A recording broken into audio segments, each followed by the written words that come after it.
Et c'est reparti pour le rendez-vous des décideurs IT édition 2021. On est parti pour l'après-midi de cette première journée qui est dédiée aux solutions software. Je vous fais un rapide sommaire de ce qui vous attend cet après-midi. On va commencer donc dans quelques instants à 14h avec un workshop qui vous est proposé par Kaspersky. Toutes les entreprises, quelle que soit leur taille, sont des cibles potentielles. L'EDR permet d'être proactif face aux menaces.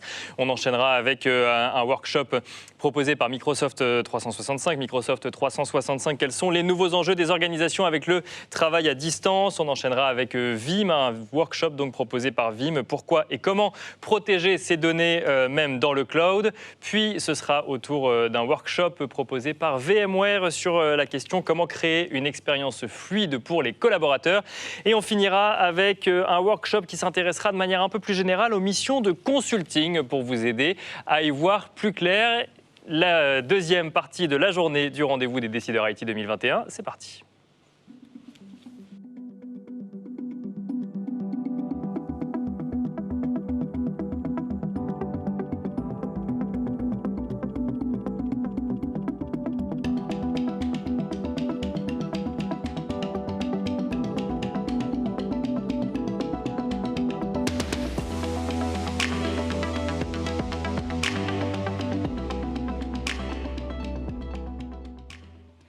Et un premier workshop sur le thème de la sécurité. On va parler plus précisément de EDR, alors avec un bel accent anglais, Endpoint Detection and Response. Les entreprises ont dû faire face à la nécessité de se réorganiser rapidement en télétravail. Donc on en parle depuis ce matin. Ça a été en lien avec la pandémie et donc notamment mesures de restriction qu'on a connues en France en mars 2020. Et les entreprises aujourd'hui réfléchissent à des modes de travail hybrides. Mais cela a pu avoir comme conséquence d'ouvrir des brèches de sécurité dans la gestion de l'urgence, puis à un peu plus long terme. Comment, dès lors, penser une stratégie de moderne workspace à long terme en prenant en compte ces enjeux de sécurité? Nous en parlons avec Bertrand Trastour, General Manager France et Afrique chez Kaspersky. Bonjour Bertrand Trastour. Bonjour Nicolas. Alors vous êtes accueilli par un dessin que l'on voit à l'écran. Si on se parle aujourd'hui, c'est d'ailleurs on s'est un petit peu parlé avant ce workshop et il y a un mot qui vous plaît plus du tout, c'est le mot antivirus. Donc on commence par ce mot-là. Alors, oui. Un antivirus aujourd'hui, ça garantit plus une sécurité en fait au sein de son entreprise. L'antivirus, je dirais, est mort. Aujourd'hui, on va vers des technologies qui sont beaucoup plus pointues, et ce déjà depuis bien longtemps. Hein. On ne parle plus, enfin moi je ne veux plus qu'on parle d'antivirus depuis au moins 7-8 ans, puisqu'on est sur des technologies aujourd'hui qui sont beaucoup plus intelligentes, qui sont capables d'anticiper un certain nombre de menaces. Et puis bien évidemment, aujourd'hui on va vers l'EDR, donc comme vous le mentionnez, qui est à la fois la détection et la réponse à l'incident. Et ça va faire l'objet de notre discussion. Alors vous allez nous détailler l'Endpoint Detection and Response dans quelques instants. L'EDR, juste avant, pour bien comprendre, la menace, elle a évolué en fait. On n'est plus sur un virus envoyé, hop, mon antivirus là dans sa base de données, c'est réglé. Désolé, j'y reste, hein, mais on est sur des niveaux de maturité différents sur le sujet. Donc là, il faut comprendre en fait contre quoi on se bat avant effectivement d'expliquer comment on se protège. La menace, elle est polymorphe. Donc aujourd'hui, aussi bien que l'on soit une PME, une TPE ou un très grand compte, on est face aujourd'hui à des acteurs qui sont malveillants, étatiques, qui peuvent être des acteurs de cybercriminalité, donc liés à des mafias, hein, faut poser les mots. Bien sûr. Ce sont des gens qui sont là pour capter de l'information, capter de l'argent, vous rançonner, hein, ça c'est une des méthodologies, mais en tout état de cause, ils sont là potentiellement pour nuire à l'entreprise, à son image, voire à vous handicaper lorsque vous êtes sur une activité de production ou même dans votre image, dans votre communication. Donc si je comprends bien, il y a une notion de cible dans ce que vous nous dites. C'est que si on est sur quelque chose d'étatique, bon, bah là on comprend qu'on veut stopper quelques activités clés. Si on est sur du ransomware, bah, on va cibler des gens qui peuvent potentiellement, ou on imagine qu'ils peuvent payer. Ou alors, on est sur une entreprise peut être ciblée aujourd'hui spécifiquement parce que c'est l'entreprise et l'activité concernée. Bien sûr, bien sûr.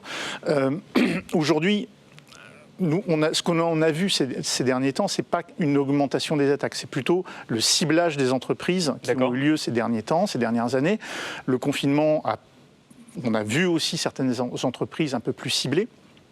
Ce qu'il faut bien voir, c'est qu'on peut cibler un grand groupe qui, lui, va avoir une tendance, avec des budgets IT beaucoup plus conséquents, à avoir mieux anticipé la menace, tant dans son organisation, dans sa gouvernance, dans les outils qui sont mis en œuvre, dans la formation de ses personnels, mais de cibler également des acteurs, je dirais, de fournisseurs, des partenaires économiques de ces grands groupes, qui sont plutôt des PME, et qui là, par contre, parce que moins avertis sur le sujet, parce que moins de compétences, moins de financement, ont peut-être anticiper un peu moins la menace, et donc les attaquants vont identifier en effet les partenaires économiques, les cibles potentielles, pour arriver à la cible finale qui est peut-être le grand groupe du CAC 40 ou du SBF 120 qu'ils vont cibler. C'est intéressant ce que vous nous expliquez, parce que du coup moi j'ai ouvert ce workshop sur cette notion de passage au travail à distance de manière généralisée, ouverture d'un certain nombre de brèches, mais c'est en fait à contextualiser dans un environnement qui de toute façon est menaçant si on n'est pas protégé, et où il faut faire attention non plus, où il faut faire attention à l'entreprise, mais également à tout un écosystème, un environnement. En fait, ce que vous nous dites, c'est que dès qu'il y a une mini porte ouverte, il faut faire attention quelque part. Oui. Aujourd'hui, j'aurais tendance à dire qu'il faut être paranoïaque. D'accord. On en a tous notre dose dans la cybersécurité. Ouais, ça, c'est un fait. Ce qu'il faut bien voir, c'est toute entreprise aujourd'hui est potentiellement une menace. Alors quand je dis entreprise, je fais un raccourci, mais potentiellement aussi les collectivités locales, territoriales, ministères, toutes les agences gouvernementales sont potentiellement des cibles où soit peuvent être ciblées, soit par rapport à un dégât collatéral peuvent être atteintes et voir leur système d'information handicapé ou complètement annihilé. Et alors, du coup, il y a eu ce passage en télétravail. Donc, on part du postulat que les entreprises étaient quand même globalement protégées avant, même si j'imagine que pour un acteur de la cybersécurité, on n'est jamais assez protégé ou on n'anticipe jamais assez les menaces qui peuvent arriver. Pour autant, du jour au lendemain, des milliers, voire des millions de collaborateurs se retrouvent chez eux, connectés à leur box ou à leur téléphone en 4G, parfois à partir d'un ordinateur personnel. Quand on travaille dans le monde de la cybersécurité, qu'est-ce qu'on voit en fait? On voit des millions de brèches potentielles qui s'ouvrent pour l'entreprise. Alors, il y a deux choses. Il y a les brèches, il y a l'organisation. Je vais commencer par l'organisation. Ce qu'on a pu voir, on s'en souvient tous, c'est récent, hein, mars 2020, c'était il y a un an. Du jour au lendemain, on nous dit vous prenez les PC, vous rentrez chez vous. Alors, moi, je suis un nomade, probablement vous aussi, beaucoup de gens. On a le PC, on a des stratégies de sécurité qui font qu'on peut se connecter de notre box à la maison, on a un tunnel VPN. Bon, voilà. En gros, on peut travailler. Il y a beaucoup d'entreprises ou on va dire d'entreprises étatiques où on a des collaborateurs qui ont encore des desktops. Donc des PC fixes. Des PC fixes, avec des stratégies de sécurité qui ne sont pas celles d'un mobile, parce qu'elles sont censées fonctionner dans le réseau. J'ai quelques exemples, je ne peux pas donner les noms, mais j'ai des exemples très précis en tête de clients et de grands clients qui nous ont appelés, parce que ils ont demandé aux collaborateurs de prendre les PC du jour au lendemain, de les mettre dans le coffre des voitures, de rentrer chez eux. D'accord, donc en fait on débranche et de le connecter depuis leur box. D'accord. Je peux vous assurer, alors on a bien travaillé sur le sujet avec les équipes du support, mais pour remettre en place une stratégie de sécurité qui permette à ces collaborateurs de fonctionner, ça a été, vulgairement parlant, assez sportif. Oui, parce qu'on imagine que là, il y a la sécurité et puis il y a le faire comprendre le schéma de pensée. Voilà, c'est de l'anticipation. On a des dessins d'ailleurs qui illustrent un petit peu ce que vous nous dites. Donc là, le premier dessin, effectivement, les nouveaux modes hybrides et qui vont venir de manière plus précise, venir nous expliquer un petit peu ce que vous nous dites, ou en tout cas illustrer ce que vous nous dites. Donc, oui, un schéma de pensée à travailler. On avait des entreprises qui n'avaient pas du tout anticipé, de par leur métier, de par leur organisation, leur mode de fonctionnement, qui était naturel, de dire mais du jour au lendemain, on débranche tout et puis on essaie de continuer à la maison. Oui, Donc, parce que finalement, la personne qui a dit on débranche tout n'était pas forcément la personne qui avait connaissance des enjeux de sécurité. Et puis la personne qui avait connaissance des enjeux de sécurité, elle avait, j'imagine, construit une forteresse autour de tous ces postes fixes en se disant il n'y a rien qui passe, c'est bon, on est tranquille. Voilà, donc il a fallu changer le braquet dans l'entreprise.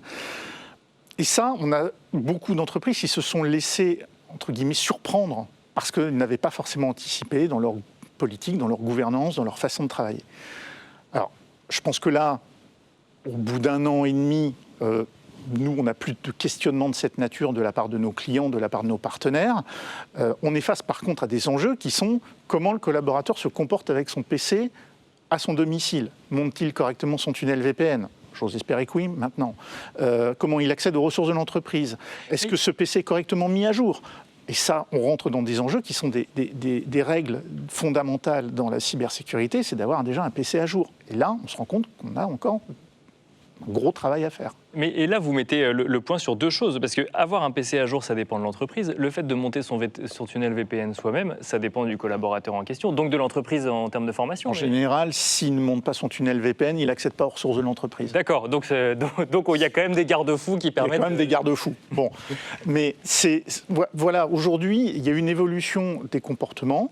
Les entreprises ont gagné en maturité aussi. Reste toujours, pour moi, avant de parler de l'outillage, donc EDR et autres outils de cybersécurité, un des premiers remparts, un des premiers maillons forts. Souvent, on parle du maillon faible, moi je préfère parler de maillon fort, c'est l'utilisateur. L'utilisateur doit être formé. On doit quand même lui donner des notions, de l'évangéliser sur ce qu'est la problématique de cybersécurité, en quoi c'est important d'avoir des règles d'hygiène cyber de base, de ne pas cliquer sur tout et n'importe quoi. Et ça, on a beaucoup d'entreprises qui y sont allées.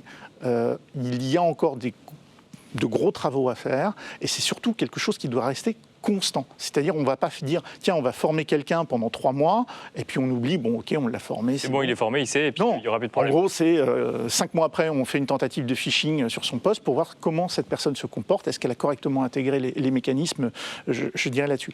Ça, c'est la première base. C'est aussi d'essayer d'accompagner les équipes IT de nos clients qui ne sont pas forcément des gens qui sont formés à la cybersécurité, comment on leur donne déjà un premier niveau, un vernis cyber.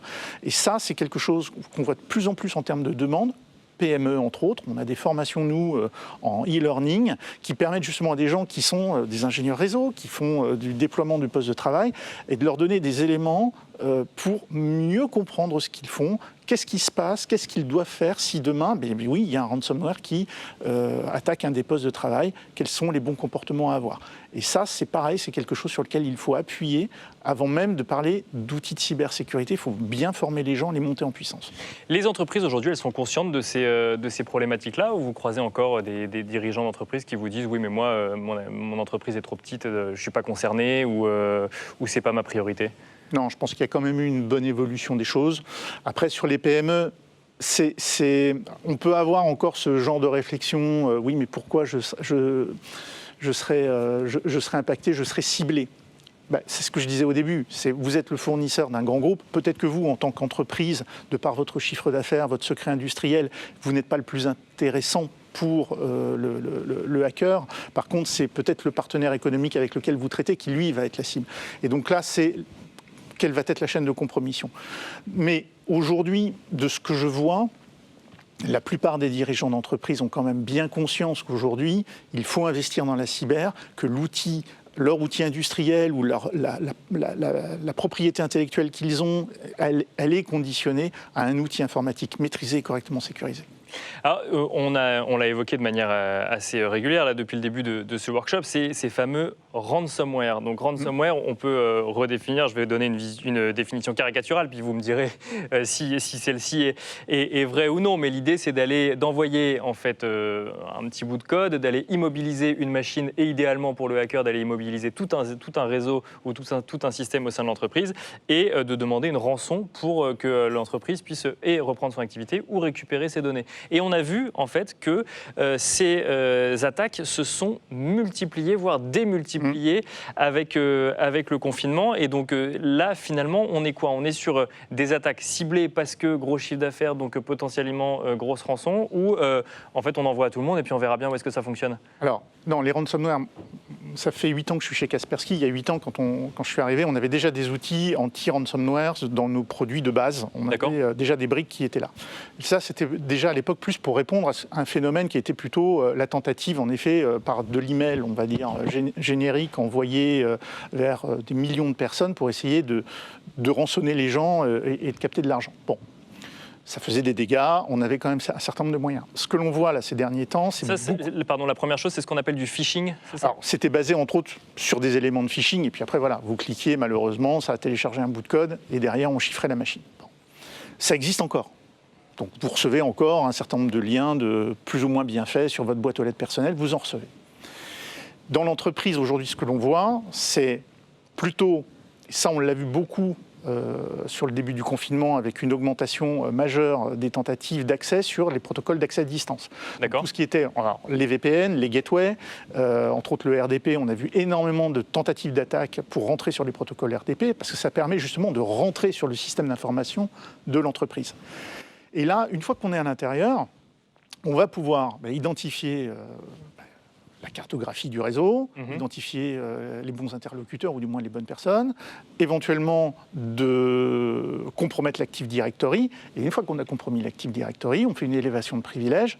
Et là, on va pouvoir aller déposer ces petites bombes logiques un peu partout, désactiver les outils de cybersécurité de l'intérieur. D'accord. Et à partir de là, vous faites sauter la banque et vous prenez en otage le client. D'accord, donc c'est beaucoup plus complexe que ce qu'on imaginait, que ce qu'on avait. C'est plus le lien qui arrive et puis vous cliquez dessus et en effet ça va avoir des tentatives de chiffrement jusque sur les serveurs. Là aujourd'hui on parle d'une attaque en effet ciblée, c'est de rentrer par des vulnérabilités de l'entreprise. Et là on a vu beaucoup de vulnérabilités non patchées sur des VPN, sur des gateways. Et ça a été le mode opératoire, un des plus fréquents qu'on a pu voir ces derniers temps. Et puis une fois que vous êtes au cœur du système, mais donc totalement transparent le jour où l'attaque a lieu finalement. On ne s'en rend pas compte. On ne s'en rend pas forcément compte. Sauf si on a en effet un certain nombre d'autres outils qui peuvent, à un moment donné, vous commencer à voir les prémices de l'attaque. Donc il y a l'outillage, donc entre autres les EDR, qui vont avoir une capacité aussi à remonter, si on commence à voir l'attaque, à pouvoir étudier ce qui se passe, à pouvoir identifier la chaîne de compromission et à pouvoir essayer de corriger, si l'on peut encore, ou au moins de remonter et d'éviter qu'on ait un trop gros trou au sein du système d'information. Alors Bertrand Trastour, on a un autre dessin qui arrive, un dessin qui va nous marquer la transition finalement entre le contexte qu'on a dressé depuis 10-15 minutes et où on s'est fait peur un petit peu finalement. On a expliqué toutes les menaces qui existent au sein de l'entreprise ou dans l'entourage de l'entreprise. Et puis là, on va regarder un petit peu comment on peut réagir avec le facteur humain et le facteur technique. Le dessin arrivera peut-être un petit peu plus tard. On va regarder en tout cas comment on peut répondre, comment on peut se protéger. On est une entreprise. Alors le dessin. Je n'ai pas trouvé de virus, mais j'ai un Lego, en télétravail à la maison, il y a des risques. Et ce dessin est peut-être une transition toute trouvée. C'est vrai qu'on n'en a pas parlé tout à l'heure, on a parlé des postes fixes qu'on ramène à la maison. On n'a pas du tout parlé du fait du PC personnel qu'on peut utiliser pour un usage professionnel, qui là aussi est une source de risque. Mais bon, j'arrête de soulever des risques, on va peut-être en parler dans les réponses. En tout cas, comment aujourd'hui, je suis une entreprise, j'ai tous ces cas de figure devant moi. J'ai celui ou celle qui va travailler sur un ordinateur personnel, celui qui a ramené son PC fixe, celui qui se connecte sur une connexion non sécurisée, celui ou celle qui n'est pas forcément au fait des dernières attaques en mode phishing ou autre. Comment je peux me protéger et mieux dormir la nuit quand je suis DSI ? Les questions sont multiples. Oui, vaste question. Et on a un temps limité. Je n'ai peut-être pas forcément toutes les réponses. Pour répondre sur les collaborateurs qui utilisent le PC domestique, familial, pour travailler, oui, c'est possible. Je pense qu'il faut l'encadrer. De toute façon, ça passe bien sûr par de la gouvernance. Est-ce que l'entreprise doit dire, OK, vous pouvez accéder à des ressources limitées de l'entreprise, comme la messagerie par exemple, moyennant le fait que vous nous garantissiez que la machine ait une solution de sécurité à minima qui couvre les minimums requis, d'avoir un token pour se connecter. Bon, ça je dirais c'est de la bonne pratique, c'est la charte informatique, c'est une définition de ce que les collaborateurs peuvent ou ne peuvent pas faire sur une machine à titre personnel. Bien sûr, en fonction de l'activité de l'entreprise. Ça peut rejoindre même l'utilisation du smartphone qu'on a tous dans notre poche, qui peut être personnel dans un certain nombre de cas et sur lequel on accède à la messagerie de l'entreprise. Donc ça, je dirais que c'est plus de la gouvernance, des bonnes pratiques et surtout de clairement les établir et de pouvoir les mesurer de temps en temps, de les auditer et de pouvoir remettre les collaborateurs non vertueux dans le droit chemin. Bon, ça, c'est un point. Sur la sécurisation des machines, aujourd'hui, Bien sûr, avoir des solutions quand on est DSI, là je pense que je vais pas révolutionner, hein, c'est d'avoir en effet de la sécurité périmétrique, c'est d'avoir de la sécurité sur les différents endpoints, c'est d'avoir des outils qui permettent en effet de remonter les indicateurs de compromission, donc de l'EDR. Donc c'est l'EDR, on peut peut-être définir ce que c'est qu'un EDR quand même. L'EDR, si vous voulez, c'est la réponse. Si vous prenez notre offre, en fait, on reprend, nous, les fondamentaux de cybersécurité que l'on a sur un endpoint. Donc c'est une capacité à contrôler les applications, à sécuriser la machine par rapport au comportement des applications de la machine. Donc là, on est sur quelque chose de proactif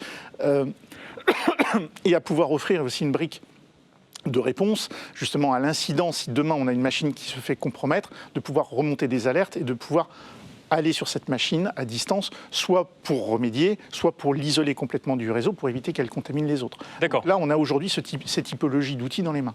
Et c'est ce qu'il faudrait aujourd'hui...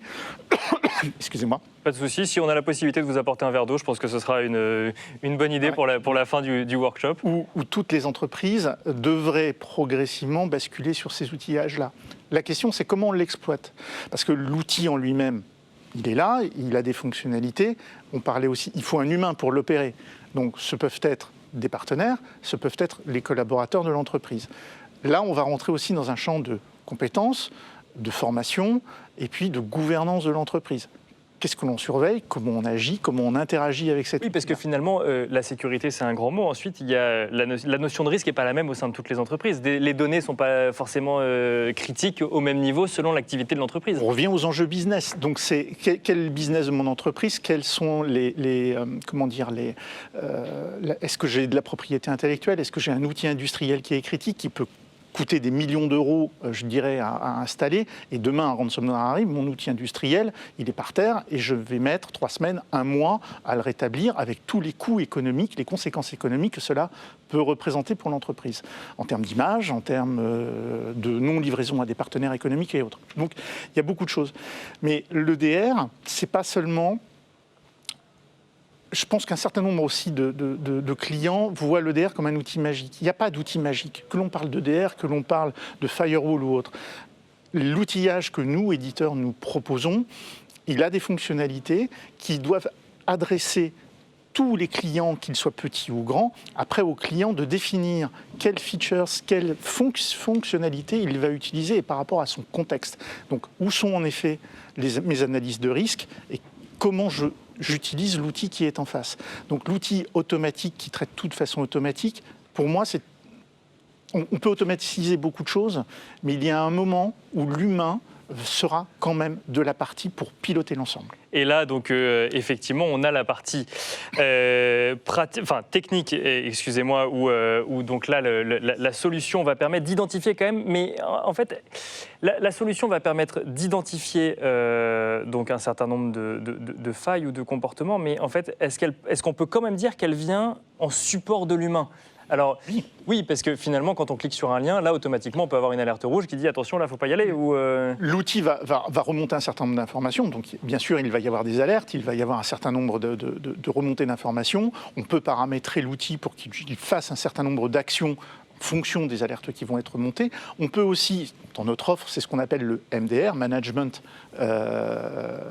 Detection and Response. Bravo. Et l'intérêt, c'est finalement, on va plus loin, c'est-à-dire que c'est un EDR, mais sur lequel nous, éditeurs, on va nous déléguer le management de cette solution. Donc l'intérêt pour le client, c'est qu'il a un appui-feu qui va plus loin que simplement de dire voilà, il y a l'outil avec ses fonctionnalités. On amène aussi une notion de service qui va permettre de compiler ou d'identifier les vraies menaces du bruit de fond potentiel qu'on peut avoir. Voilà. L'humain, vous en parlez depuis le début de ce workshop, c'est important. Comment on fait ? On forme en continu, on fait des tests. Vous parliez tout à l'heure de faux phishing, en fait, de fausses opérations de phishing pour vérifier qu'on est suffisamment alerte sur les sujets. C'est un peu le...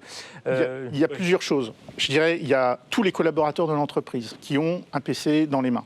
Il faut impérativement que ces gens-là soient sensibilisés au risque. C'est-à-dire, vous utilisez un outil, vous ne devez pas faire n'importe quoi avec cet outil. Qu'est-ce que c'est qu'un phishing ? Les aider à reconnaître ce qu'est un mail malveillant ou un comportement qui pourrait être suspect. Ça, c'est le premier point. Ça, c'est de la formation continue. Comme dans n'importe quelle entreprise, ça devrait être fait partout, tous les ans, et de façon progressive.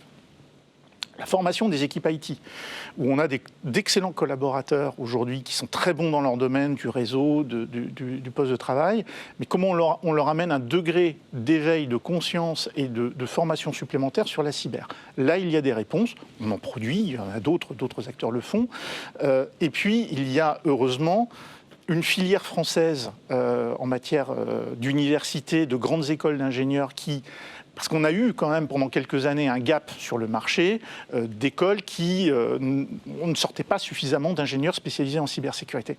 On a maintenant des filières d'excellence, on a des jeunes qui arrivent sur le marché maintenant en nombre suffisant. Est-ce que ça couvrira tous les besoins? Non. Parce qu'aujourd'hui, on a beaucoup de besoins. J'intervenais il n'y a pas très longtemps sur ce sujet. Il faut encourager les jeunes à aller vers les métiers de la cybersécurité. Hommes et femmes. On est investi, nous aussi, sur cette notion où les femmes doivent amener leur contribution dans la cyber. Donc ça, c'est quelque chose de très important pour nous. On a une question d'un collaborateur, d'une collaboratrice, pardon, j'ai mal lu le nom, Mélodie, qui nous demande comment peut-on faire en sorte que le VPN soit le plus sécure possible. Donc c'est très spécifique. Vous n'avez peut-être pas forcément toutes les réponses aujourd'hui parce que ça dépend également de la politique de l'entreprise, mais un début de réponse pour Mélodie. Je ne suis pas éditeur de VPN, donc je suis utilisateur, heureusement. J'avoue ne pas avoir une réponse précise. Je risque de donner une mauvaise réponse. Moi, à titre, on travaille, nous, avec, en effet, un VPN.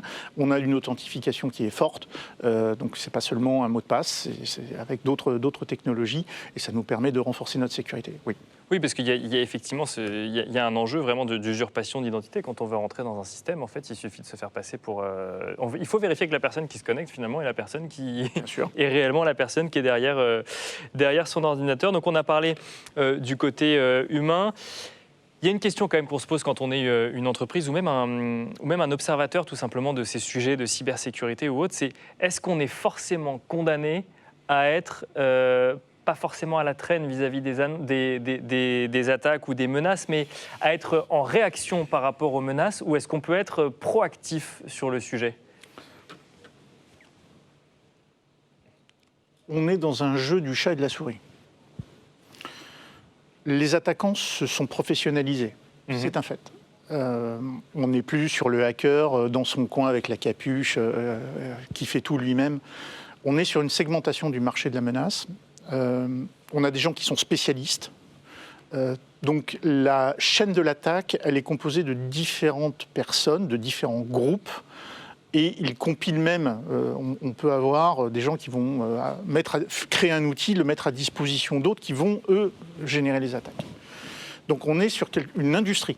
Il faut l'appeler, oui, on a vu des faits divers où il y avait même parfois des services après-vente dans certains ransomware. Oui.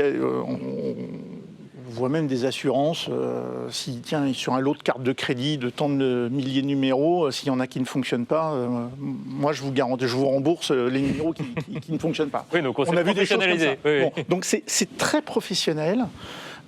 C'est allé même, après si on rentre dans le côté noir, si on prend le côté terrorisme, on a bien vu Daesh qui allait même jusqu'à recruter des gens dédiés, spécialisés en cyber, justement pour créer un certain nombre de choses. Donc on est forcément dans un monde où les acteurs de cybersécurité et les hackers se livrent une compétition sans vergogne. Bon, ça c'est un fait. Est-ce que pour autant on aura toujours un cran de retard ? Pas forcément. Je dirais que ça passe par l'acquisition et la mise en œuvre des bons outillages et la bonne gouvernance qui va au-dessus. Donc le DSI, le RSSI doivent impérativement être audibles au niveau du comité de direction de l'entreprise, doivent impérativement marteler sans cesse un discours que l'entreprise est potentiellement vulnérable. C'est pas être alarmiste, c'est simplement être réaliste face à un environnement et dans lequel aujourd'hui la fragilité des entreprises, parce qu'elles ont des systèmes qui sont de plus en plus ouverts, parce qu'elles travaillent avec des partenaires à l'international ou en local, ont des systèmes informatiques ouverts et donc potentiellement attaquables. Et il faut impérativement que les DSI soient audibles au niveau des comités de direction. C'est indispensable. Et ben, ce sera le mot de la fin. Merci beaucoup Bertrand Trastour, général manager France et Afrique chez Kaspersky. Merci à vous également de nous avoir suivis, de nous avoir suivis de manière proactive. On n'a pas pu prendre toutes les questions. On a notamment une question de Jean qui nous demandait si on pouvait avoir une distinction plus précise entre l'antivirus et l'EDR. On vous répondra directement sur le chat, même si on a eu un certain nombre d'éléments sur ce plateau. Merci Bertrand Trastour. Merci à vous. Et merci à vous.